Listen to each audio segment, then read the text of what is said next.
Welcome to Module 3, Digital Trends.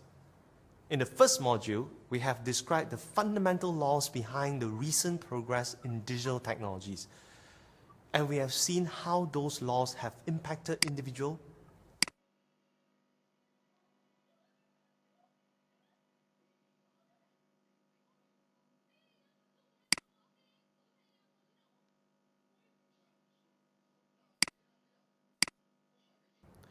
Welcome to Module 3, Digital Trends. In the first module, we have described the fundamental laws behind the recent progress in digital technologies, and we have seen how those laws have impacted individual, businesses, and whole industries. Then, in the previous module, Mike has done a deep dive in the underlying economics of a digital transformation, and you saw that the mechanics of disruption aren't new. In this module, we want to go deeper on a narrower set of technology trends we saw in the most recent years. We have selected 7 of them, the ones that we think have the strongest impact on the business environment. We will of course start with big data and see how it can create value for the businesses that use it right. Related to it, we'll discuss the shift to the cloud and opportunities for companies to outsource different parts of their technology stack or even their business processes. Then we'll introduce 2 other technologies that are changing our physical world. First, the Internet of Things with some interesting use cases it is enabling. Next, we'll take a closer look at additive manufacturing and the way it's changing the face of production. After that, we'll run through some scary cybersecurity scenario. Beyond scaring you, I want us to have a good appreciation of the threats we face every day and what businesses can and should do about it. We'll end with 2 more nascent trends. Artificial intelligence, where we will differentiate hype from reality. And last but not least, blockchain and the mix of hope and uncertainty associated with it. For each of those trends, we'll answer a set of questions. Why is this trend important? How can we define it and understand its building blocks? What is its actual or expected business impact? And to conclude, what are the challenges it raises for us in the coming years, as citizens and as business managers? Sonia and I will talk about each one of the trends individually. We'll wrap it up and show you how they build upon each other in popular applications like self-driving car, augmented reality, or the new generation of Industry 4.0 factories. Excited? Let's get started.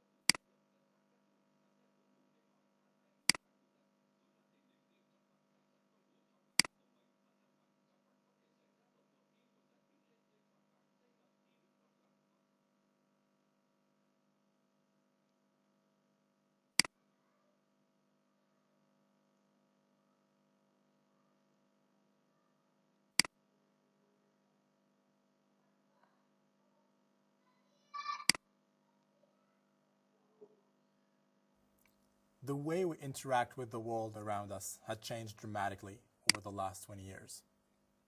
In 1999, when I went to see the movie The Matrix, the first one,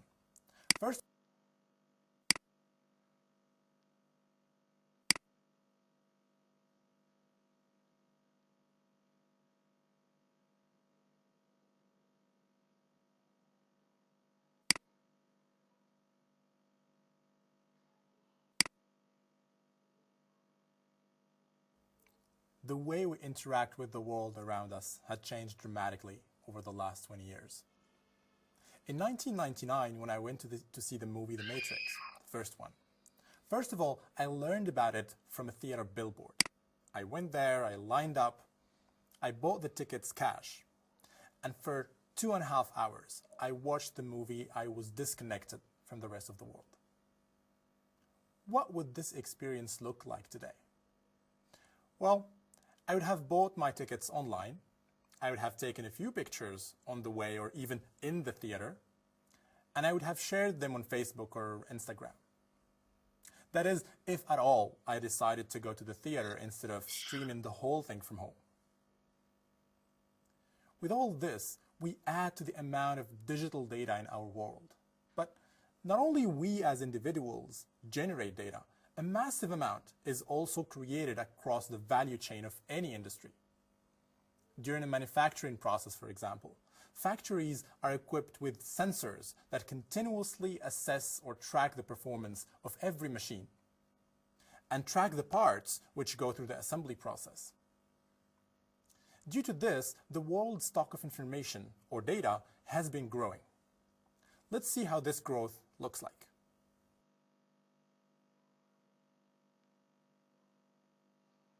In the 80s and 90s, the world's installed capacity of storage was growing steadily at around 20% per annum. Interestingly, at that time, more than 95% of stored information was analog, and only 5% digital. Analog is basically your audio cassettes, your photo negatives, or the theater movies at that time. But then something dramatic happened. Digital started to become the default storage format for information. In the year 2000, it already accounted for 25% of the total stored information, at around 55 exabytes. That's 55 trillion megabytes. And if you remember our 3 fundamental laws, you will be able to tell how this will unfold. Very quickly, by the year 2003, we'll live that magical moment where you had as much digital information as analog. In 2007, digital information exploded to reach 94% of the total world storage capacity. What's interesting here is the fact that this information is more and more likely to be stored on a laptop, a mobile phone, or a server with an IP address, globally connected in a network. This means that the ability to link different pieces of information, correlate them, build inferences becomes almost effortless. And this has a multiplier effect on the value you can extract from it. But let's first see how the amount of data has evolved since then. In 2007, as we said, we had 300 exabytes of data. Today, we have already exceeded 4,000 exabytes, and IDC expect this number to hit 40 zettabytes by the year 2020. That is 40,000 exabytes. You can pause this video for a minute and see how many hard drives, like the one you have at home, it will take you to store all this data. I don't know what hard drives you have, but I bet it will be very big.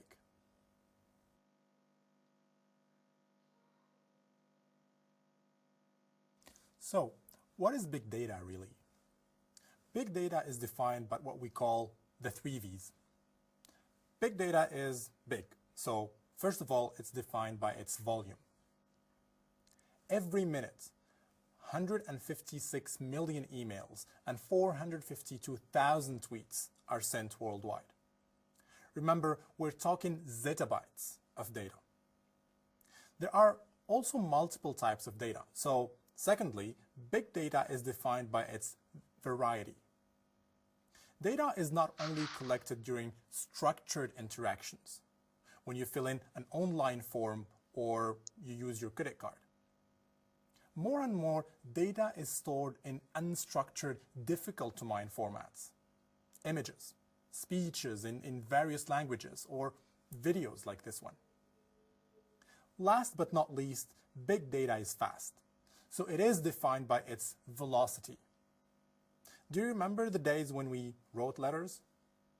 How long it took to ship them overseas? Today, we communicate with our friends all across the world in near real time, by chat or even video call. So, big data means that there are zettabytes of data that come in unstructured format and that can be exchanged in real time, which then again contributes to the growth of the data and therefore to its volume.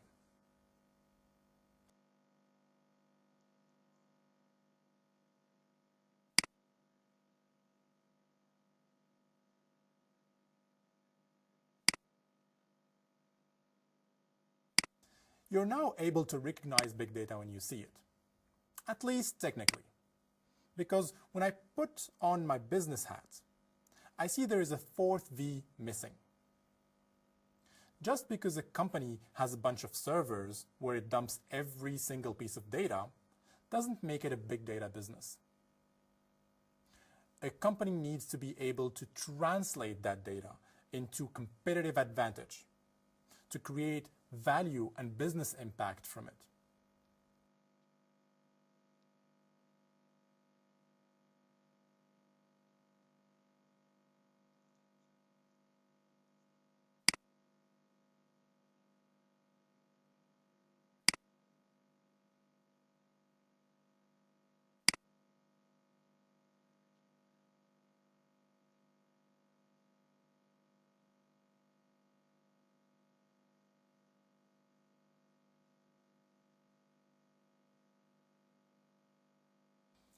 Speaking of impact, you are probably familiar with Netflix, the streaming company.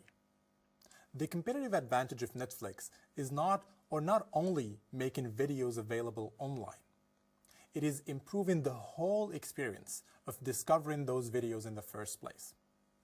Actually, Netflix collects enormous amounts of data and analyzes customer watching habits to generate personalized recommendations and offerings. And they go even further. They analyze what people like to watch and why, and use this data as a basis to produce their own series. Netflix might be an extreme example. This whole business model is built on big data as a competitive advantage. But big data can also bring incremental improvement to existing businesses across different areas of application. Let me give you some examples of how big data is used in different industries. The most common use of big data is probably personalization of offering. Companies like Amazon are obvious examples, but brick and mortar companies also use big data to get to know their customers and offer customized solutions. You think you got those discount vouchers from your supermarkets by chance? Think again. Fraud reduction is another example of how big data can be used to create value. Credit card companies like Visa analyze billions of transactions to identify unusual patterns and therefore reduce fraud in real time. According to Visa, that saves them $2 billion each year. Big data can also be used for predictive maintenance. What does that mean? It means that a company can use the data it collects about operations to predict performance issues before they even happen. This is extremely valuable, especially in asset-intensive industries. An oil and gas client, for example, had hundreds of wells across 3 continents connected to an analytics platform, which integrates data from those facilities and generates insight. This generated savings of more than $200 million annually. And these are just selected examples. Big data has many more application areas across all industries, all functions. We estimate that leaders in big data generate an average of 12% more revenue than those who do not maximize their use of analytics.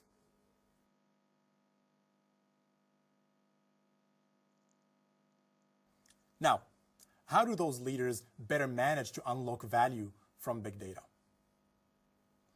We will have a closer look at this in Module 4, but I want to start here by discussing with you an overlooked challenge. Here's an interesting story from 2012. You might have heard about it. It was a big scandal all over the news. The New York Times printed their article, "How Companies Learn Your Secrets." The journalist narrates the story of a man who went to his local grocery store complaining that his daughter, teenage daughter, was strangely receiving coupons for baby products. The store manager, of course, apologized, not sure why headquarters comes up with those recommendations. The store manager, a diligent man, called to apologize again a few days later, only to learn that the daughter is actually expecting. And there are more examples like this, in which companies have done fantastic analytics work, but ended up losing something much more valuable: customers' trust. And if you want your customer data to be your competitive advantage, trust is the one thing you don't want to lose.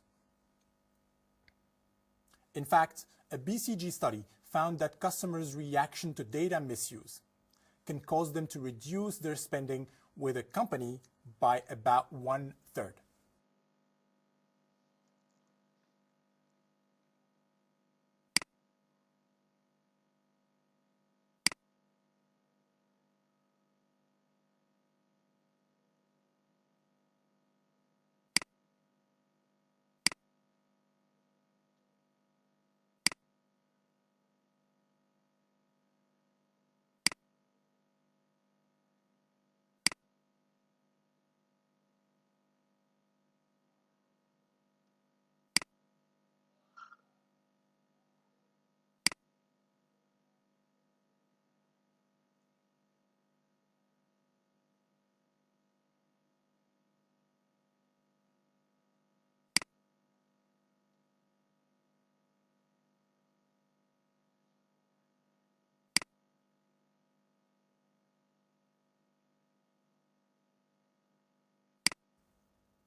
This cannot be mitigated by even longer and more complex legal documents that you get your customers to sign. It can protect you in court, maybe, but not from a PR standpoint.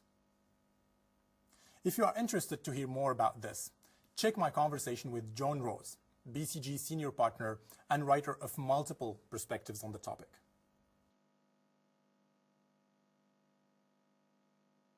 So, let me summarize the most important takeaways from this lesson. The amount of stored data is increasing exponentially, with a strong shift from analog to digital. Big data can be defined as an enormous amount of unstructured, fast-moving data. It can be traced, connected, and analyzed to generate business value, and even to transform whole business models. Big data is not only a technology question. It is about earning and maintaining customers' trust. This will be the source of a long-lasting competitive advantage.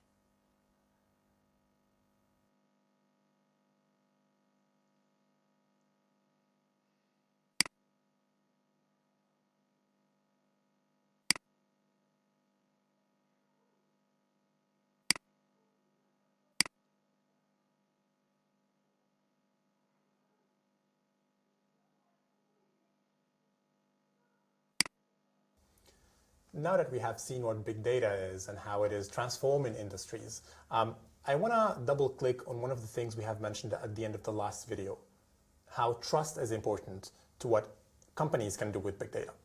And I'm very happy to have with us today John Rose. John Rose is a senior partner in our New York office. He has been working on the trust topic for the last 5 years, starting with his work with the World Economic Forum, then continuing in his fellowship with the Henderson Institute. John, thank you for being here. Thank you very much for inviting me. So John, let me start with a very broad question, but I guess an important one to get right. How do you define trust? Well, trust in a data and analytic sense as it applies to privacy and personally identifiable information, PII information, is really defined in two ways, and there are two definitions. And one of the issues is that the corporate world understands the first and is focused on the first, but not necessarily the second. The first definition is the one everybody looks at and spends time with, which is what are the legal and regulatory rules that define how an organization collects data, should store that data, steward that data, forget that data, and use that data in new ways, and what rules do they have to follow along those dimensions. The second definition of trust is the consumer sentiment definition of trust, which is, do I trust you to steward my data in ways that I find safe, effective, and careful? And that is a much more subtle and nuanced definition of trust because it's contextual, and it has to do with consumer understanding and perceptions, and has absolutely nothing to do with regulation. And we know that a lot of businesses are still very bad at managing the second part of trust. Why is that? Why do they probably underestimate what it means for them and how important it is? What is the hardest thing to get right? Well, I think it's a couple of things. Historically, when data has been stolen or when companies have used data in new ways, there has been no negative implications. And more fundamentally, it's only in the last few years that the combination of storage, data and analytic tools, and the cloud have enabled data that was formerly stuck and captured in legacy systems to be extracted and used in powerful ways. I could, just based on your name when we finish this, with about 5 minutes, let you know what your social security number is, where you live, and a whole bunch of things that you'd be stunned that I could understand about you. And that's because data now flows, and in the past, data didn't. So the historic context in which companies could use data was for new uses was highly limited. All of the power in, whether you call it big data, data and analytics, performance marketing, is all about taking data that was collected in one context that the consumer understands, combining it with other data that was collected in other contexts which the consumer understands, and creating a stew that allows you to do something fundamentally different with that data than the purposes for which it was ever collected. And so this issue of repurposing data for fundamental new uses is a new issue. It's not a historic issue. So we know why this is difficult, why the old way of doing things is not working. But how should companies think about it moving forward? How should a leader, a manager, having customer data, a customer database that's sensitive, of course, how should he think about maintaining that trust while using data for great outcomes?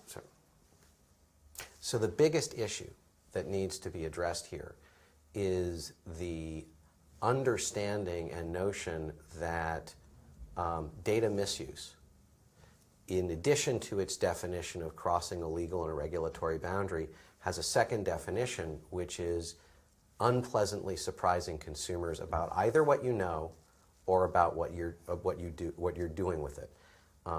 Technically, in the industry, we call it the creep out factor. If consumers are surprised or creeped out, the second part is they actually act in ways that are brand destroying and revenue harmful. So the survey and analytic work that we've done on people who've experienced a data misuse suggests that in the first year of a data misuse, in today's level of understanding of what a data misuse is, meaning the percentage of the population who perceives, can create a 7-8% drop in revenue, which then in year 2 decays a bit to 3 to 4. First of all, that by itself is meaningful. But today, when there is a data misuse, only about 20% of the population perceives of it as one. So as those perceptions are increasing, and our research suggests they are increasing, if I go from 20% to 40%, my 7 to 8 is now 15 to, is now 14 to 16. So there is a very significant brand and revenue risk for triggering a perceived data misuse. And secondly, if I trust you more And in fact, you haven't, not only haven't you triggered data misuse, in my perspective, but I understand how you are stewarding my data and I trust it, I am 7 to 10 times more likely to let you do new stuff with my data than if I'm not. So there is both a sustainable competitive advantage in being a trusted steward of data, and there's a serious brand and revenue hit risk of inadvertently crossing the line. Can you give us one example, maybe to conclude this, of the wrong way to maintain trust with the customers, and one example of the right way of doing it? Yeah, so let me start by where the issue comes from. Companies are, in general, focused on the legal and regulatory issues, and they believe they're making good and safe decisions by being conservative about data usage and doing things that they are certain are not close to a trigger line in terms of what consumers would be afraid of. The reality is consumers have a much wider willingness to allow companies to do stuff with their data than companies believe. And then they're being very conservative. The reckless part of what we've termed recklessly conservative behavior is that they do not believe that it is important to actively engage their stakeholder community on what they're doing. They believe if the actions themselves are benign, the reactions will be benign, and that's where the mistake really comes from. So what companies are missing is the transition they have to make from creating the ability for consumers to have access. So there's many, many companies where if you log onto the website and you self-identify yourself, you can see the data they have on you. You can see the uses to which that data will be put, and even in some advanced cases, open up or restrict the ability to use that data. However, if you think of yourself as a consumer and you think the number of digital organizations you have touch points with, including your credit card company and your phone company and your cable company, not just Facebook, but all of these places that have data on you, it is an impossible task to be monitoring 30, 40, 50 companies worth of different activities, databases, and policies. So it's wonderful that they've created that ability to pull the information, but the reality is only a very small single-digit percentage of consumers do that with any single company, much less everyone.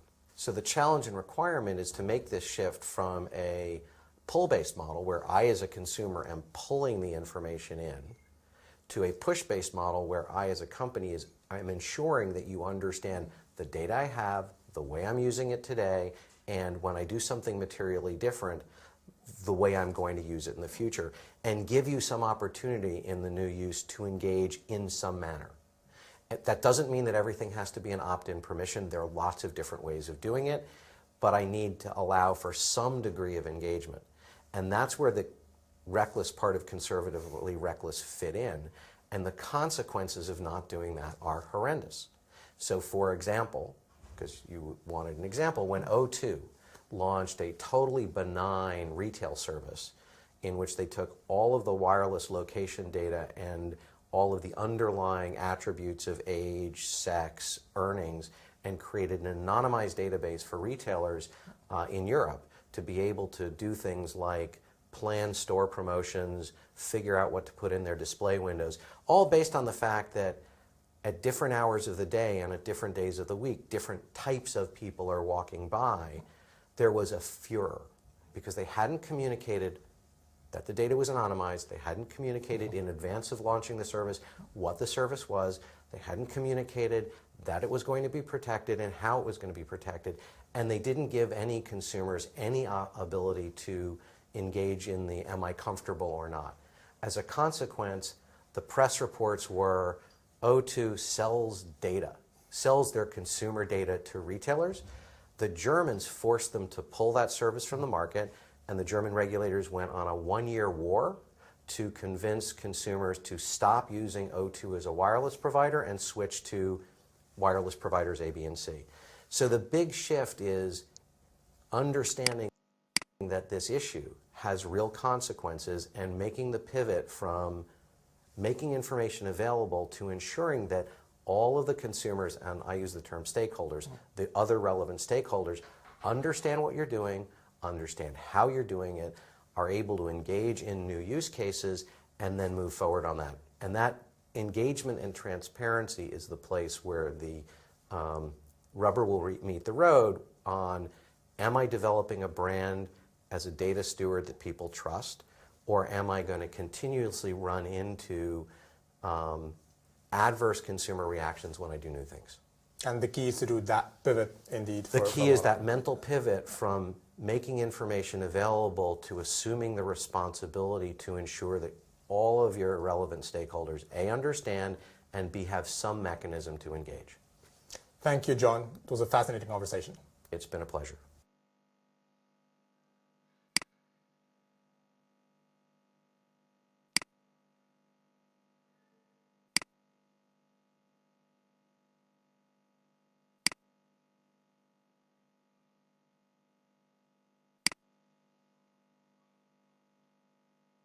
We have already seen that the amount of available data is growing exponentially.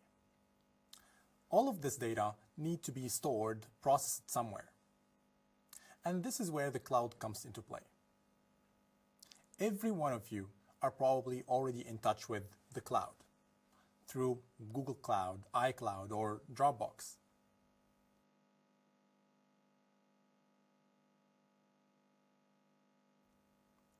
Let's start with a question about your own computer. You're probably using it to edit your photos, run some data analytics, or compile some cool piece of code. So what would you prefer? Run all those operations on your own machine, or send them to a supercomputer who will run them in a fraction of the time, then send you back the results? Your answer will probably be, it depends. It depends on my upload, download speed, my machine processing power, the supercomputer processing power, and how much it will cost you. What I want to show you is that the economics of digital technology will make it better for you to process more and more information in the supercomputer, the cloud. To do that, let's go back to our 3 laws from Module 1. The exponential growth of processing power and communication speed made everything faster. Your computer, the supercomputer, and the connectivity between the two. Then 2 other things happened. First, investment in advanced processing power tends to flow more into the supercomputer versus your personal device.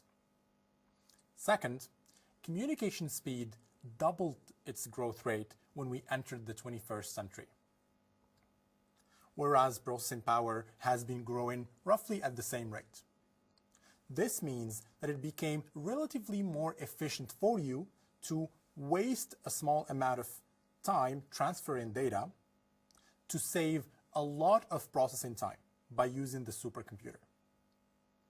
This is the basis of what we call the shift to the cloud. In terms of revenue, the cloud services market is expected to grow at 19% per annum until 2020. That means it nearly doubles from 2016 to 2020. Therefore, in 2020, the cloud market is expected to be worth more than $150 billion.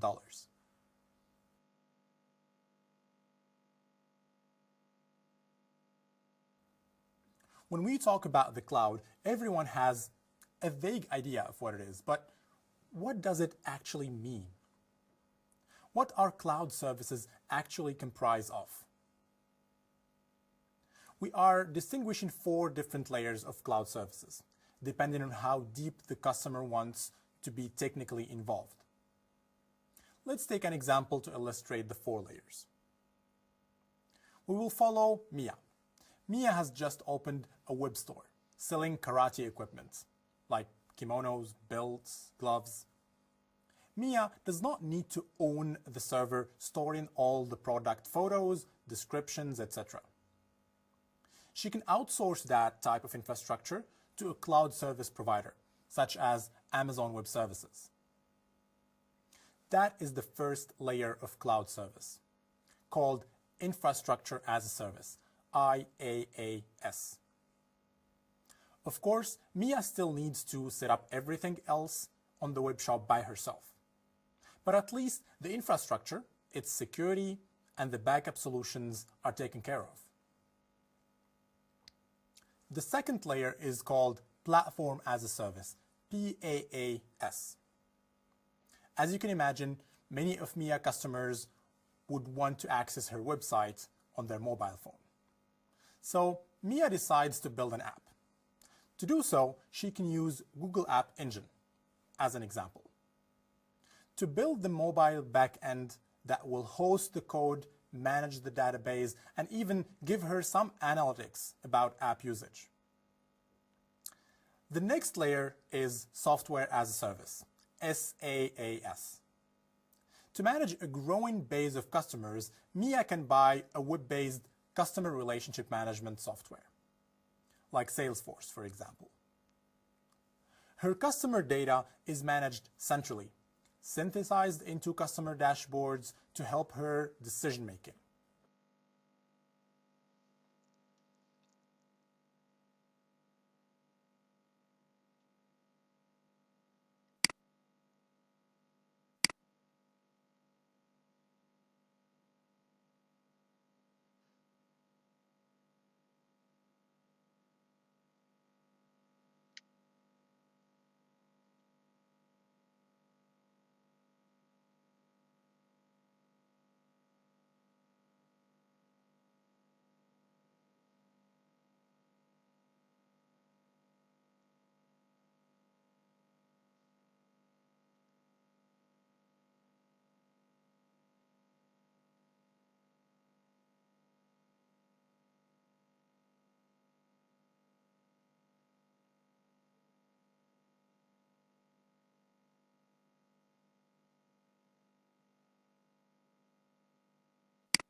Last but not least, the fourth layer is called Business Process as a Service. For example, as Mia's business grows and she hires more and more employees, she might want to fully outsource the payroll management process, including payslip editing, the legal filings, the payment process, etc. Regardless of its size, a company can leverage cloud services in any of the four layers we just saw in Mia's story. Their choice will depend on business needs and the benefits of such a migration.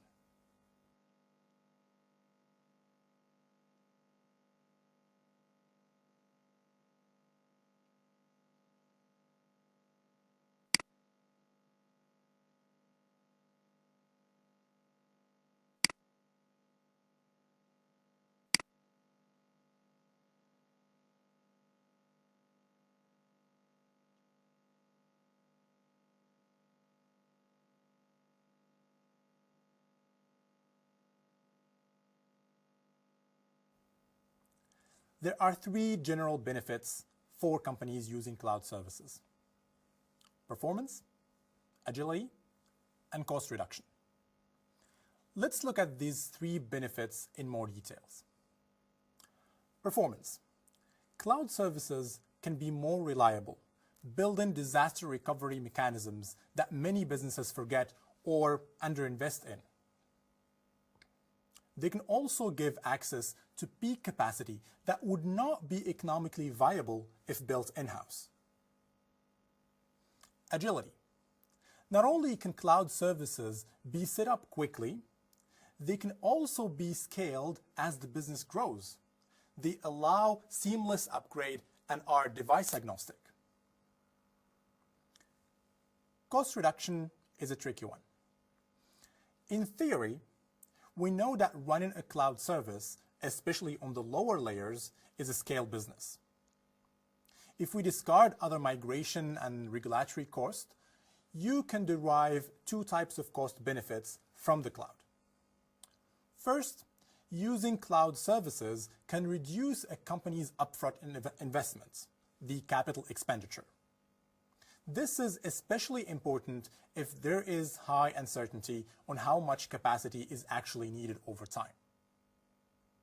Therefore, opting for a pay-per-use model can reduce the risk of over-investing at the start. Second, cloud services can reduce the total cost of ownership of your hardware or your software, and even the people needed to run the application. It is important here to look at the total cost. I have seen many times IT or procurement departments led to the wrong decision because they have forgotten the factor of maintenance or upgrade cost or any other type of hidden cost in comparing multiple solutions. Of course, the magnitude of cost reduction will vary widely depending on the business needs and the starting position. For a typical company, the cloud drives dramatically lower spending on a like-for-like basis. This can result in anywhere between 20 to 50% savings on IT cost.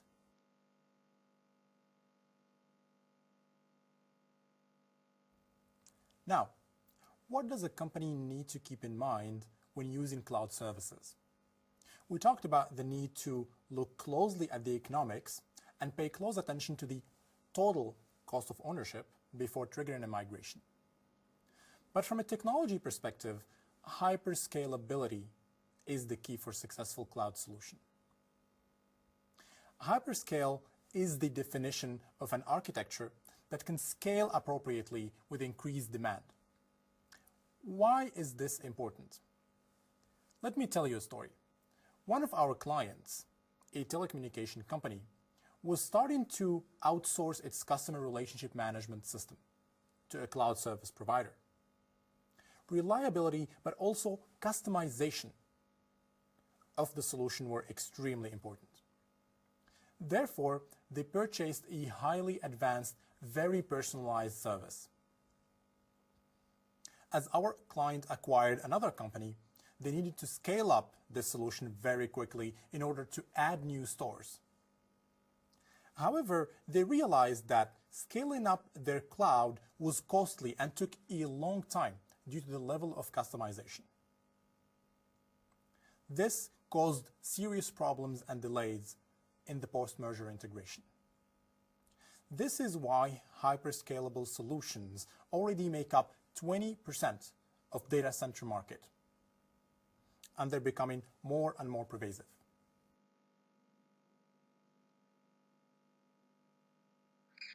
Let's review the key takeaways from this lesson. The shift to the cloud is here to stay. It is driven by fundamental shift in technology economics. There are different possibilities to leverage cloud services, from infrastructure to platform to software, all the way to business processes as a service. A company should choose wisely, balancing the business benefits with the capability needs and the economics of any solution. Among all those benefits of using cloud services, cost reduction is the trickiest. Before any cloud migration, a company needs to carefully estimate its total cost of ownership, including maintenance, upgrades, and maybe even remigration. Hyperscalability is key. If you design an architecture with a limitation in mind, remember that you are more likely to underestimate than overestimate your future needs.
Take a look around you.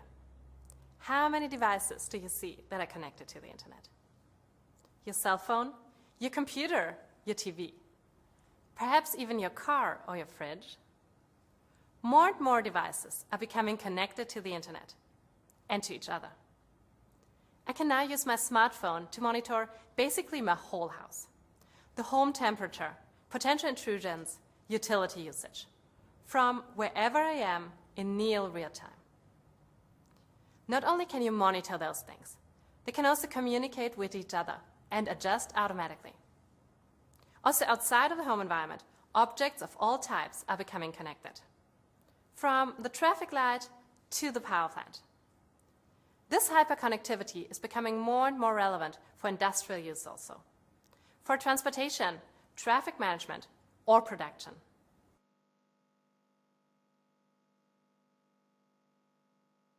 What is behind this connectivity? What is the Internet of Things? It is a network of connected objects that can build an aware, autonomous, and actionable system. Let's take the self-driving car as an example. The self-driving car is aware of its surroundings through a radar, a GPS system, and probably a few cameras.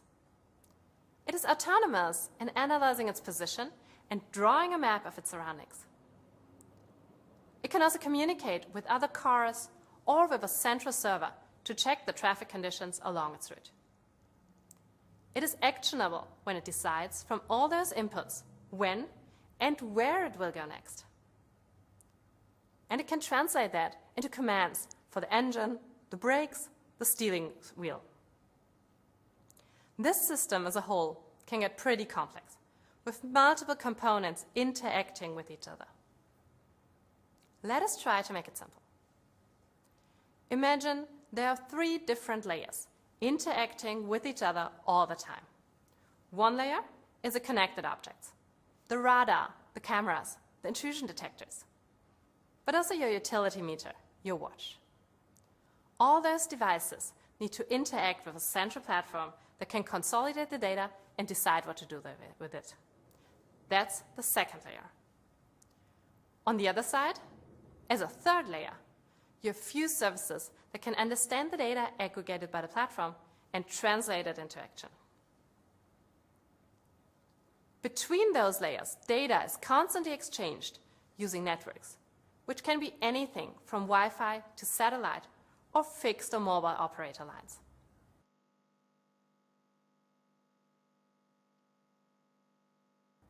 So we have some processing, some transmission, and some storage. Does this sound familiar to you? Do you remember what we have discussed in the videos on big data and cloud services? The technology required for each component became more stable and cheaper to manufacture. It's now consuming less energy and space for higher capacity. This made it economically efficient to embed it in more and more objects, which has then driven the increase of IoT devices in recent years and will further fuel this growth. The number of connected objects is expected to increase by 30% per annum until 2025.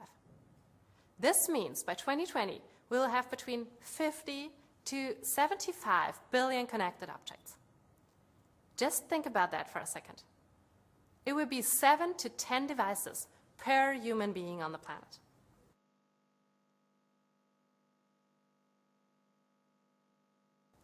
This will translate into a total incremental spend of $250 billion across industries. All major players in the high-tech industry already offer Internet of Things solutions. But also traditional players do, the utility providers, for example. So what drives the adoption of IoT? This is what my colleagues Zia Yusuf, Michael Rissmann, and Nicholas Hunke have looked at in their recent study. One of their major findings is that IoT adoption is driven by specific use case scenarios rather than by industries.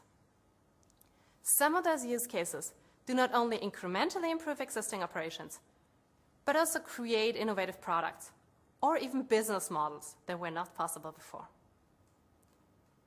The team has done a fantastic job identifying a wide range of IoT use cases. They've selected 10 use cases from a long list that have the highest spend potential and a time to maturity lower than 5 years. Let us have a look at those use cases. We will start with the closest to maturity: demand response. If you live in Europe or North America, you probably know that our energy production is under a lot of stress in peak periods during winter. Smart appliances can sync with the grid and figure out when is the right time for them to run, depending on the overall network supply and demand. Another use case building on this is distributed generation and storage. This is when a company can remotely decide when and where to access energy, and when it triggers additional capacity into the grid for its peak demand. Then we have smart meters to track and optimize your water or electricity consumption. Other use cases are fleet management, track and trace, automated inventory, predictive maintenance, self-optimizing production, and connected cars, of which we had just talked before. The last one of this list is patient monitoring, which is expected to still need up to 5 years to reach maturity. You will probably agree that this is already quite an extensive list of things to expect in the next 5 years. And there's more to come in the next 5 to 10 years.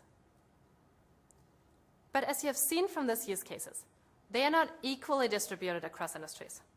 50% of the expected IoT spending is generated by just 3 industries: discrete manufacturing, transportation and logistics, utilities.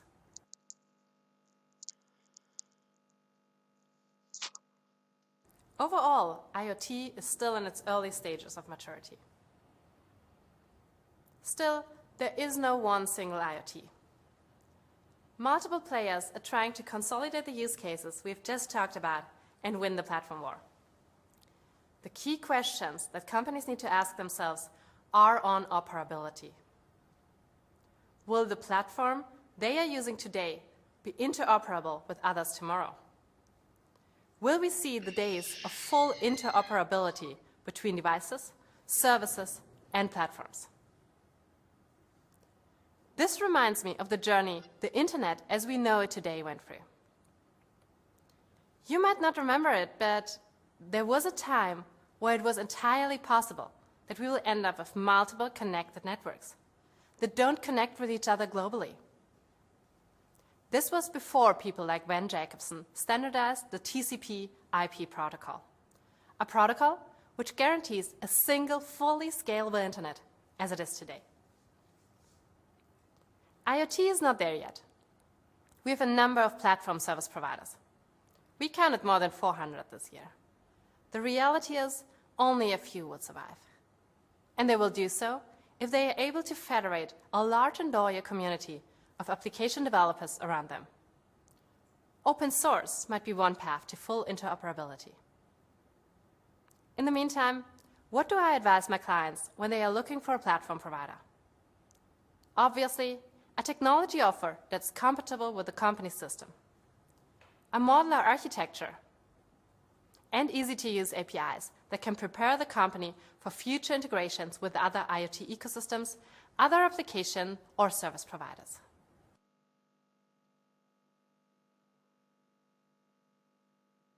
Let's recap the key messages of the last few minutes. A complete IoT system will have functions of sensing, processing, and action. It's aware, autonomous, and actionable. By 2020, we'll have 7 to 10 IoT devices per human being on the planet. This is driven by further technological advancement in processing, transmission, and storage. We are not yet in the era of the one Internet of Things. We need to think industry by industry, company by company. What is the specific use case scenario a company wants to pursue? With whom should it partner? Whatever a company chooses, it should keep in mind that it needs to factor in the challenge of interoperability. The more modular the solution architecture is, the more likely it is to be durable.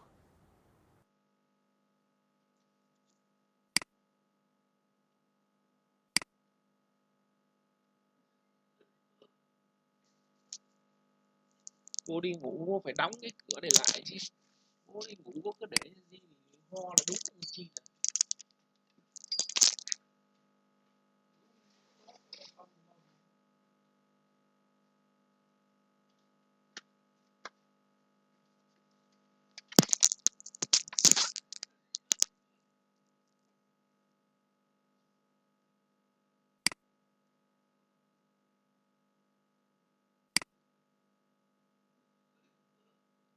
Have you heard the term additive manufacturing? If you haven't, you've probably heard of its brother, 3D printing. Generally speaking, both terms mean the same. Additive manufacturing is more often used in industrial context, whereas the general public refers to 3D printing. Additive manufacturing, or AM, is one of the main digital trends for sure. But unlike most of the other trends we have discussed so far, it has a very tangible effect on our physical world. It is about creating real physical products that you can see and touch. Let me give you some examples of AM breakthroughs in different industries. In 2014, for example, surgeons in Wales used a 3D printer to reconstruct the facial bones of a man injured in a motorcycle accident. That was the start of the 3D printing rise in medtech.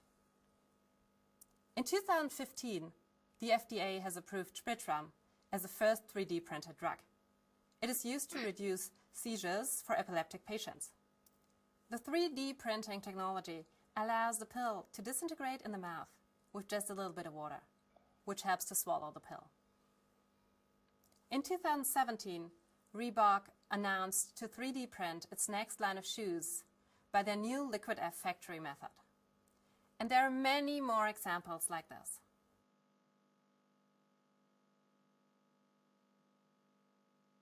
Let's first take a look on how AM actually works. In traditional manufacturing, also called subtractive manufacturing, shapes are cut out of blocks of material. Additive manufacturing is basically the opposite. Usually, the process has three key phases. First, a digital representation of the object is built, either by building it in a design software or by scanning a real-life object. Second, the digital model is sliced into multiple layers of less than 100 micrometers each. And then third, the sliced model is sent to a 3D printer that is creating a three-dimensional object through successive adding of layers of material. That material can be plastics, ceramics, or even metals. In reality, there are many variations of this process, using different technological solutions. From FDM, fused deposition modeling, to SLA for stereolithography, to SLS, selective laser sintering. Unfortunately, we don't have the time to go into detail here, but check those out on YouTube. It's really impressive.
you can see additive manufacturing is a reality already. And although it is still an emerging technology, it has seen strong growth in the last few years. Since 2012, companies in the private sector have invested more than 1 billion in AM-related R&D facilities, centers of excellence, and pilot production plants.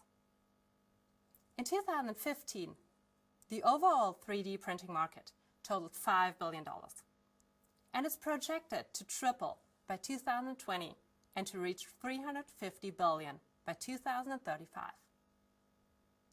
This growth is fueled by multiple technological advancement that make 3D printing more and more mainstream.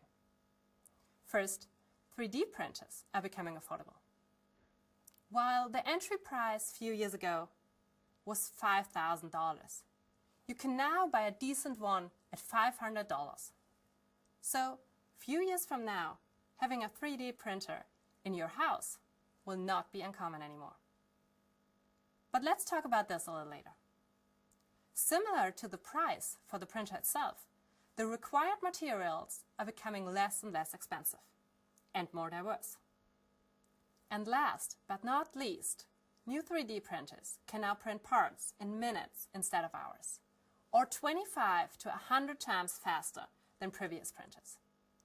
For GE's CEO, Jeff Immelt, for example, additive manufacturing is a key part of GE's evolution into a digital company. They have invested heavily in R&D in-house, but have also acquired AM suppliers. By 2017, they succeeded in 3D printing 50% of the parts of a helicopter engine, making it 40% lighter and 60% cheaper.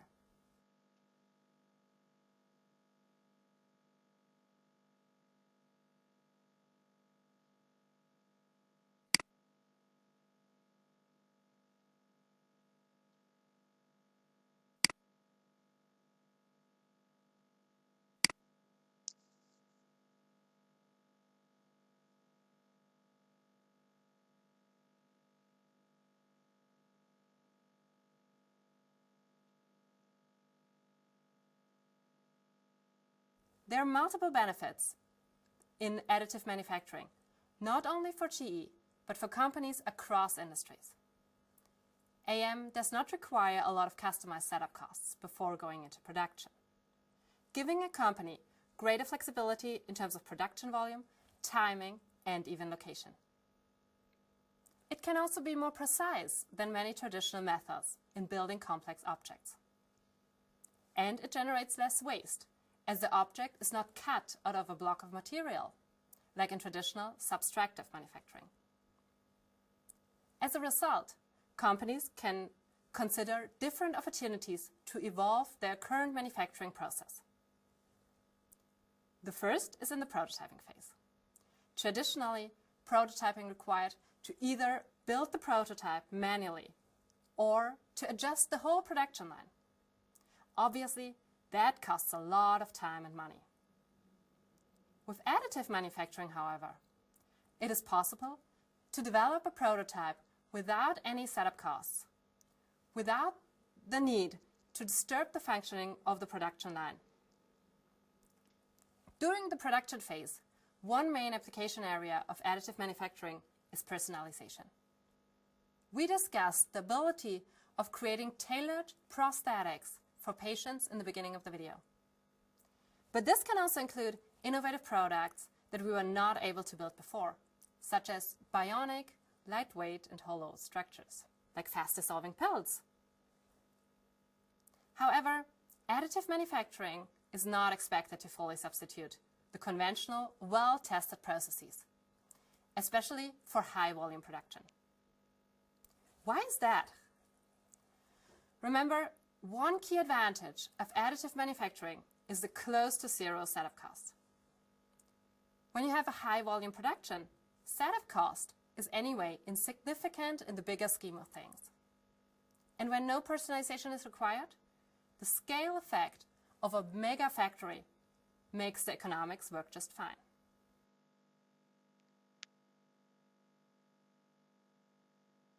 Still, for many industries, additive manufacturing will have profound implications on the whole value chain. Let me give you an example about the company in the aircraft maintenance business. Let's call it AirMag. If AirMag is covering the Asia-Pacific region, it will probably have a warehouse, for example in Singapore, where it can store parts, let's say for the GE engine. It will import 100 different parts from the US-based plant, store them, and then distribute them on demand to Asian clients. What would be the implications for AirMag and for GE if those parts could be 3D printed? For AirMag, does it make more sense to store duplicates of each part or just have a universal 3D printer with all the models loaded into it? Should GE continue to manufacture and sell the parts, or close the factory and license the 3D models, essentially becoming a design powerhouse? And if this is the case, how could they guarantee that those designs will not be published, downloadable for anyone? Many of those questions will gradually be answered as the additive manufacturing process is perfected and the adoption increases. But we know for sure that this technology will have a broader impact on our world. Let me show you an example of how this is already happening. In 2013, Cody Wilson has published a blueprint for a 3D printable gun. This blueprint is now probably available on the internet somewhere. We can debate whether it's a matter of years or months, but what is the ultimate scenario of it?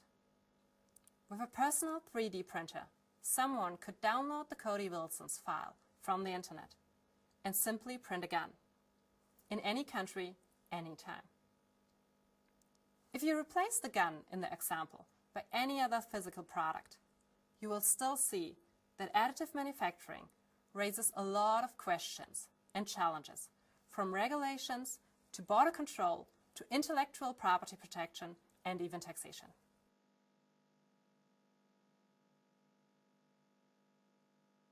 So what are the main takeaways from this video? Additive manufacturing is already a reality, leveraged by simple consumers as well as industrial conglomerates. Additive manufacturing will not substitute but complement traditional manufacturing whenever more personalized, complex products at small scales are needed.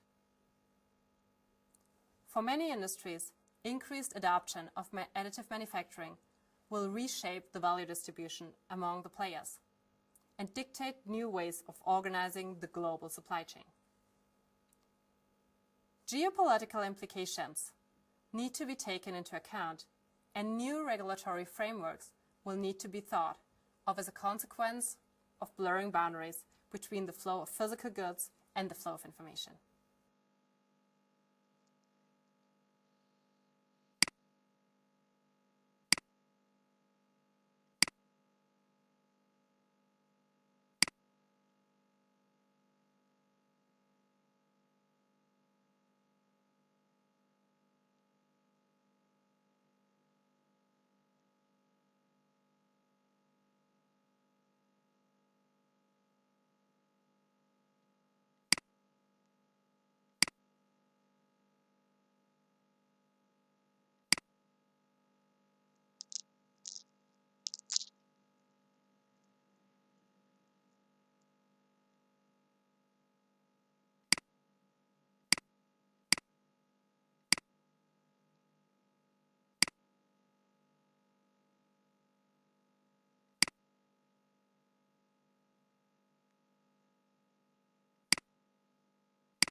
Has your computer ever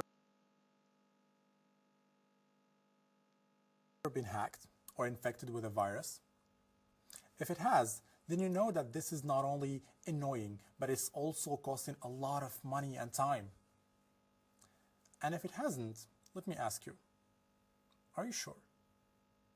Not only individuals, but also companies, public institutions, and even governments are victims of cybercrime. And for those, the consequences can be even more severe. In spring 2017, a program called WannaCry infiltrated companies and organizations in 150 countries. It locked access to the files on any infected computer and asked the user to pay a certain amount of money to get the unlocking keys. This is what we call a ransomware. Among its victims was NHS, the National Health Service in the UK. For many British patients, this meant that their consultation or surgery was cancelled and they were sent back home. On a larger scale, the economic losses from this cyber attack were estimated to be around $4 billion US.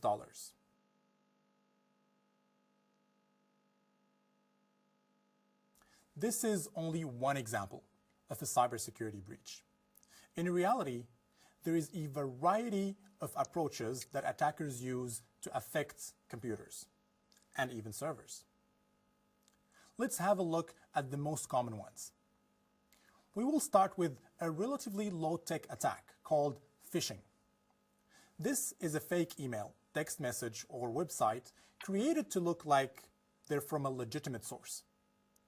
Some have the purpose of acquiring information, so they will ask you to enter your credit card details or confirm your password.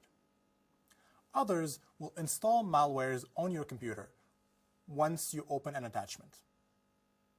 And there are some that pretend to be emails from your boss or your friend, asking you to transfer a certain amount of money. This is a very easy to build attack. I remember that in college, after my very first HTML course, one of my classmates sent an email that appeared to be coming from the university head. You would never fall for this, right? Don't be so sure. A study from a German university found that actually 78% of tested people claim to be aware of the risk of an unknown email. However, 45% of participants will still click a link in such an email. Interestingly, when they are asked, only half of those confirm that they have clicked through. But this is a different story. Another type of attack is what we call malware. It's a software downloaded either from a phishing email or by clicking on a link from an advertising website or even directly from a USB stick. Such software is designed to get access in an unauthorized way to your system. It can alter, delete, or steal information from your device. It can also potentially spread to other users on your home or company network. There are multiple subcategories under this wide umbrella of malware, viruses, spyware, or ransomware, like the WannaCry example. It is obvious that this does not only harm individuals, but is more likely to affect companies which have valuable data to protect. A third type is known by its acronym, DDoS, for Distributed Denial of Service. In this attack, a server is targeted by an overwhelming amount of requests, with the goal of ultimately shutting it down. This would cause any website hosted on that server or any system relying on it to become non-operational.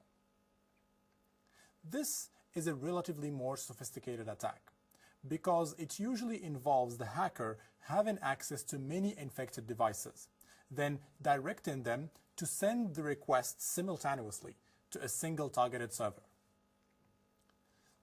I only said relatively more sophisticated because if you remember our discussion in the IoT video, the number of connected cameras, meters, cars is increasing, and many of them are not protected well enough.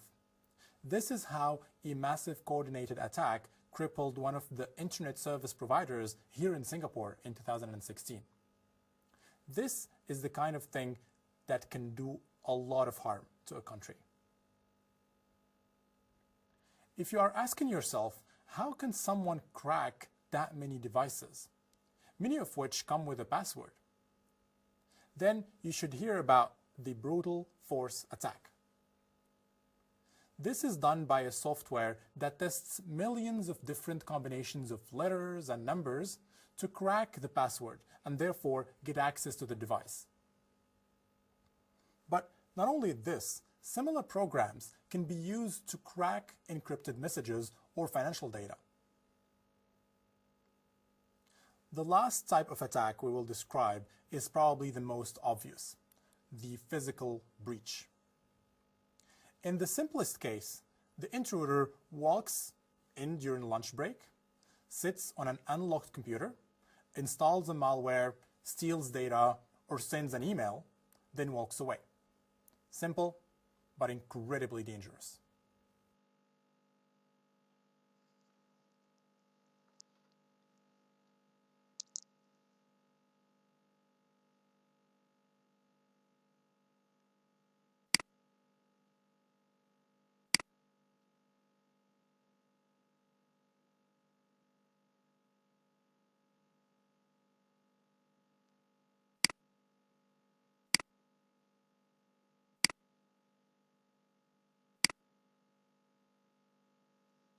And these are just selected examples. The types of attack and the targets are fragmented, change over time, and they are usually used in combinations. It is difficult to rely on a robust counting of incidents. Many organizations consolidate and share the number of attacks they have been able to identify. But of course, we don't know what we don't know. In any case, the consistent conclusion across the reports published in the last couple of years is that the attacks are growing in numbers.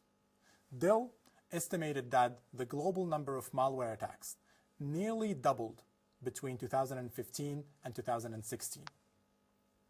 Symantec detected that the number of attacks against their honeypot increased by 80% during 2016.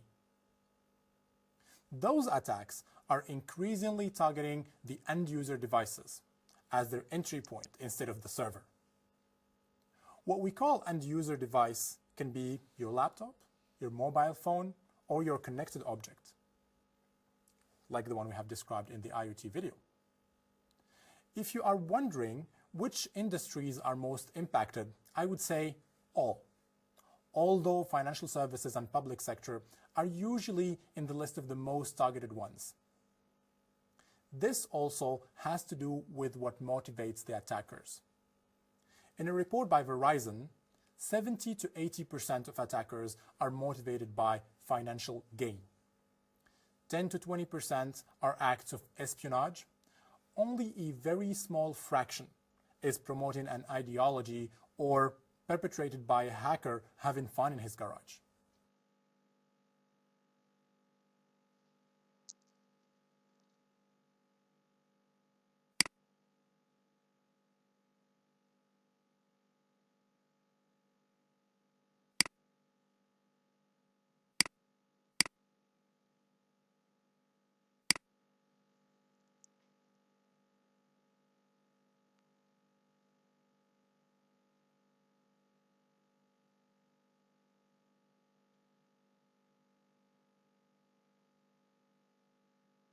I hope that by now you realize that in the best of cases, a cyber attack is annoying. In the worst of cases, it can totally disrupt the way governments and companies run their day-to-day operations. Overall, cybersecurity is estimated to be a $50 billion problem. And some predict that this figure could rise to $6 trillion by 2021. Not surprisingly, companies invest more and more money in cybersecurity solutions. Therefore, the IT security market is growing at 10% per annum. But this is not keeping up with the number of threats that is roughly doubling each year. This is again a typical mismatch between an exponential growth of technology and a linear growth of our business reaction. Businesses always underestimate the risks. I hear many times answers like, I don't have any high value data that will attract hackers, or I don't rely that much on IT. To help get us all out of this illusion, let me share with you an interesting story, the story of Stuxnet. Stuxnet was a malware designed to access computers in a nuclear plant. It had the ability to replicate itself in any device that it infects and any devices connected to it. Nuclear plants have rather a well-isolated system. But the bit was that someday, somewhere, some employee will unplug his USB stick from his infected home computer and use it inside the plant, which ended up happening around 2010. The malware then gained access to the plant machinery and compromised the functioning of uranium enrichment process. So, if you meet a business owner that tells you cybersecurity is not a worry for his business, you know what to say.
This last example also reveals one of the forgotten sides of cybersecurity. This was not a pure technology failure. We can safely assume that a nuclear plant has a sophisticated cybersecurity software in place. But it probably didn't account for an employee using the wrong USB stick in the wrong place. And this is something that is seen across industries. Although inadequate technology accounts only for 28% of data losses, many organizations would focus on it and neglect the people part, the diligent implementation, the awareness of risky behaviors, the auditing process, the governance.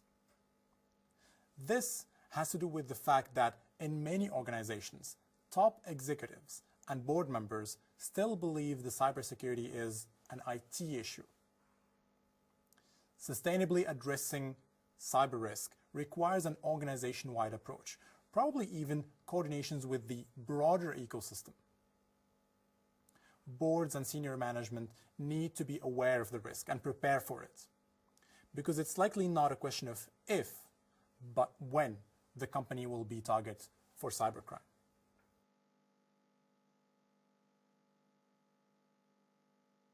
So, what are the main takeaways from this lesson? There are many different types of cybersecurity breaches. They are fragmented, change over time, and are often used in combination. Cyber attacks are fast-growing risk for individuals, businesses, and governments, causing both financial and reputation harm. Spending on cybersecurity is growing 10 times slower than the number of attacks, leaving many targets more vulnerable to the new, more sophisticated attacks. To build cyber resilience, getting the people part is critical.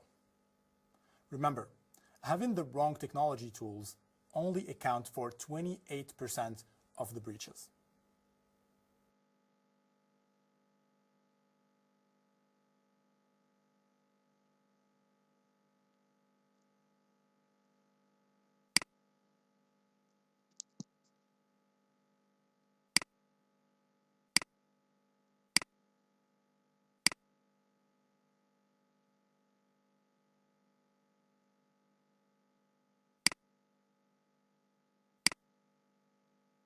Do you remember AI, the American science fiction drama directed by Steven Spielberg? The movie played in the late 22nd century and featured the story of David, a childlike android programmed with the ability to love. We are not yet in the 22nd century, but it is undeniable that machines are beginning to build human-like capabilities. And frankly speaking, AI has already proven to be better than humans in many aspects.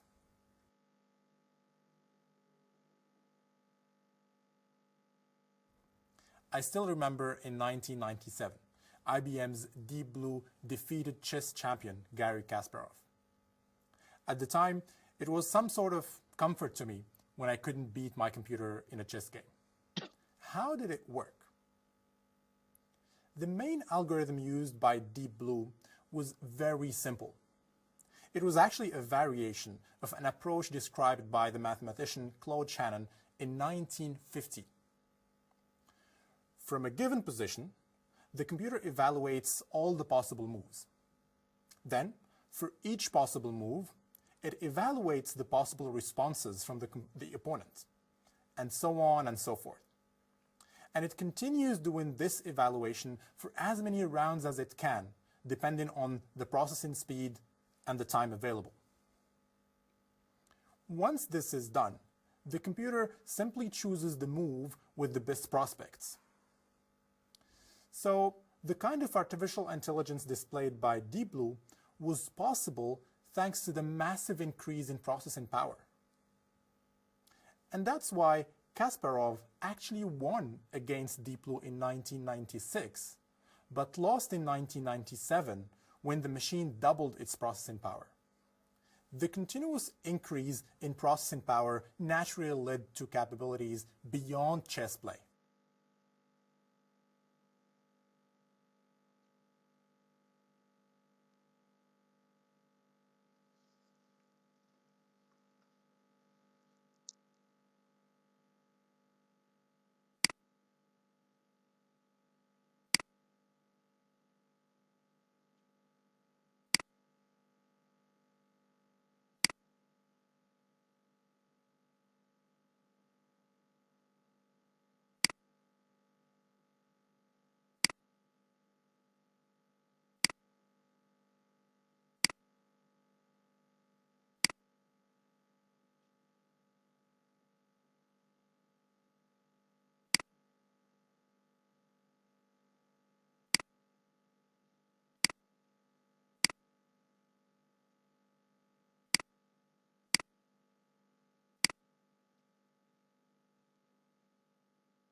In any case, processing power alone is not enough to build an AI.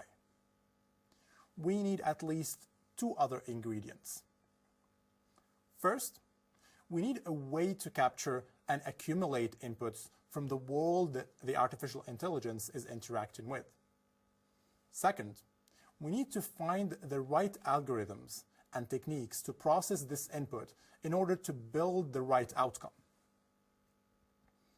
This last point is a tricky one, and before tackling it, let's make sure we have a clear understanding of what we mean by artificial intelligence.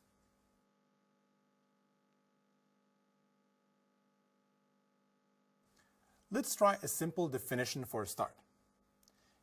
AI is a system that is able to exhibit traits of human intelligence, like reasoning, learning from experience, or interacting with humans in natural language.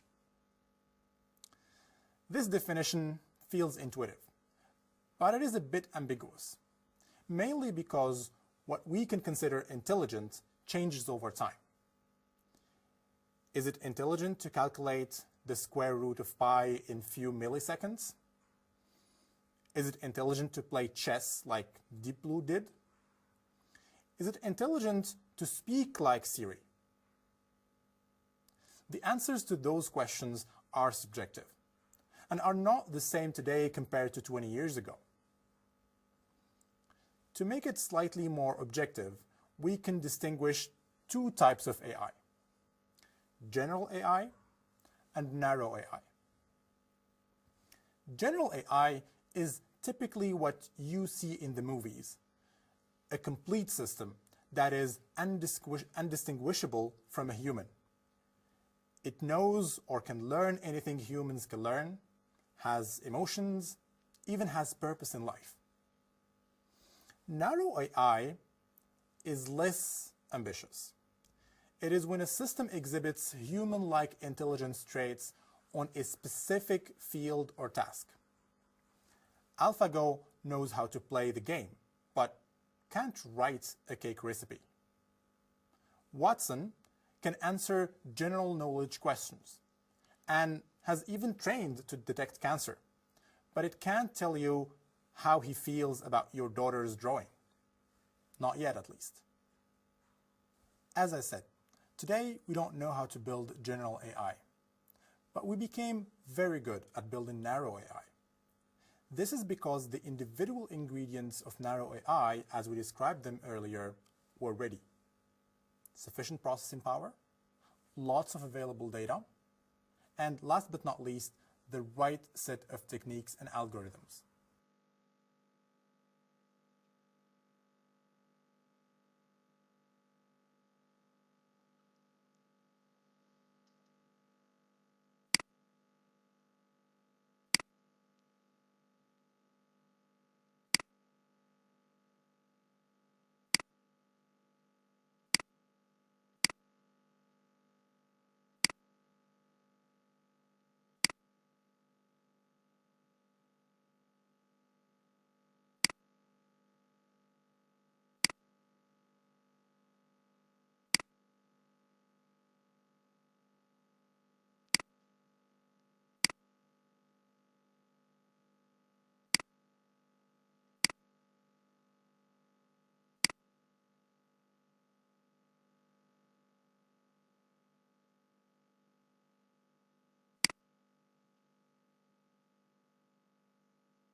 Now, what are those algorithms that allow us to build intelligent machines? First of all, we know it should not be an explicit procedure. For example, one that describes all the criteria to recognize a bird in a picture. Try to write such a list. You'll see how difficult it is. So on the contrary, we need to write algorithms capable of looking at thousands of bird pictures and inferring from that some implicit way to recognize a bird. It doesn't need to be explainable, as long as it works when tested on new sets of pictures. This is what we call machine learning. One popular way of writing such machine learning algorithms today was inspired by the way our brains work. It is appropriately called neural networks. To describe it in a very simple way, the algorithm takes the input data, let's say a picture, feeds it into artificial neurons that work together to recognize, for example, that there is a shama bird in the picture.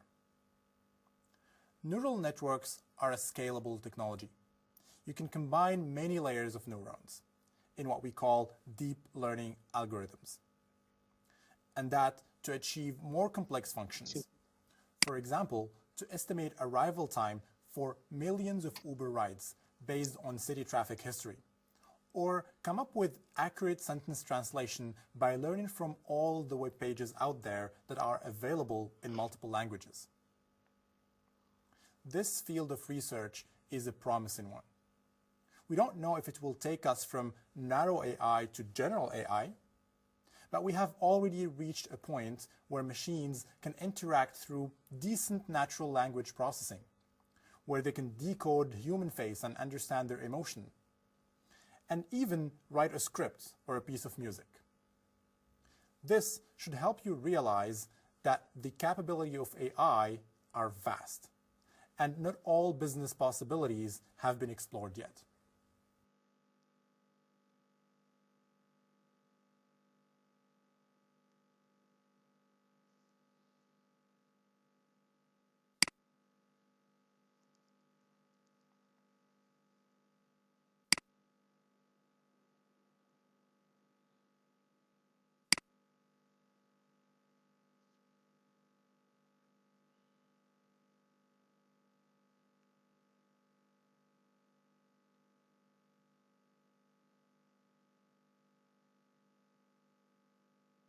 This is why most, if not all, technology players are heavily investing in AI, with Google buying AI startup DeepMind in 2014 for $400 million US.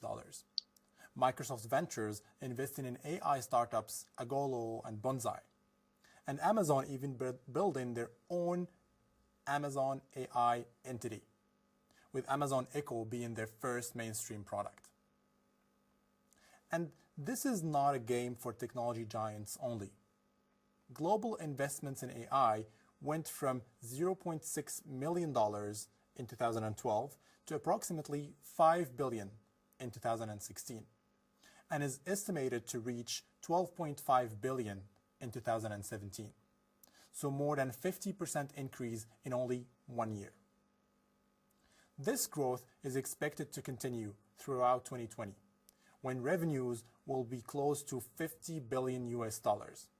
More than 60% of executives in a joint MIT and BCG survey believe AI will have a large effect on businesses in the next 5 years, with industries like telecommunications and financial services probably leading the way. What does this mean for businesses? It means that if you are a business owner and you're not using AI, it is time to start experimenting. And mainly start understanding what are the potential applications for you. So how do you do that? If you remember, we have decomposed AI into 3 fundamental elements: computing power, learning algorithms, and training data. Let's look at each one separately. Computing power. Computing power is becoming more and more a commodity. So unless you are in a very specialized industry, you won't be competing there.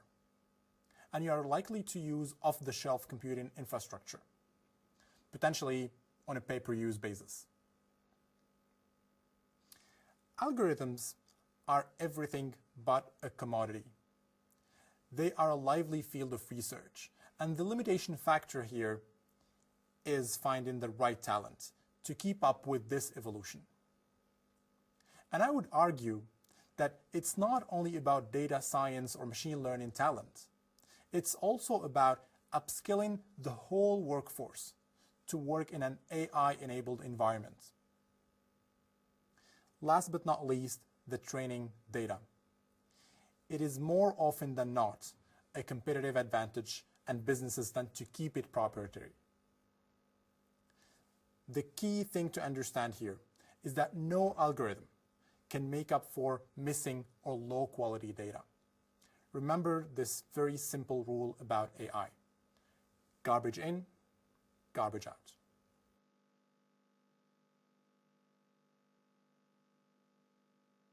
This also points us to one of the key challenges we face with AI.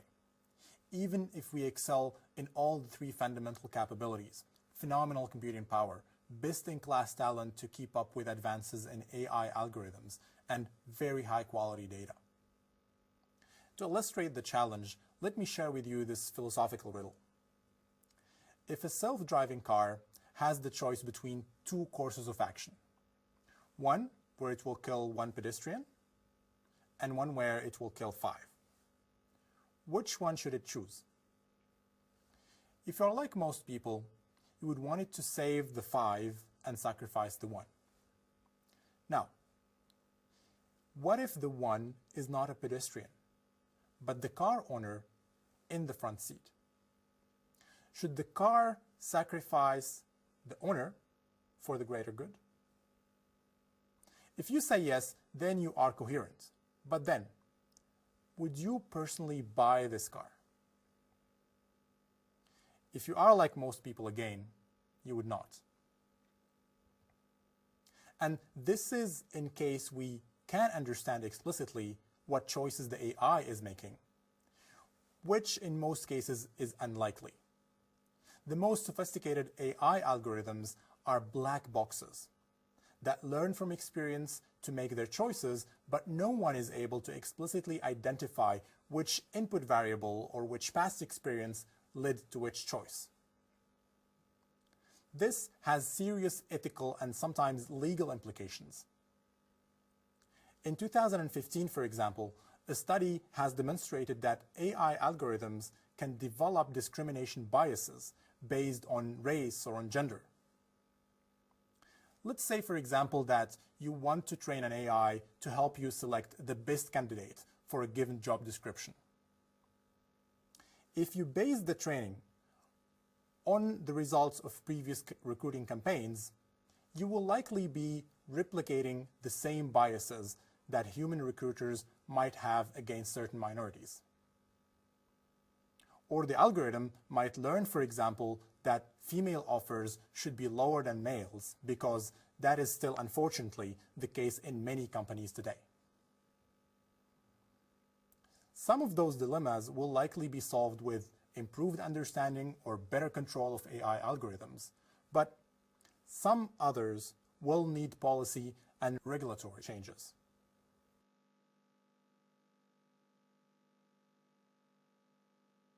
So, what should you take away from this lesson? The rise of AI in the business world is powered by a combination of processing speed, learning algorithms, and availability of data.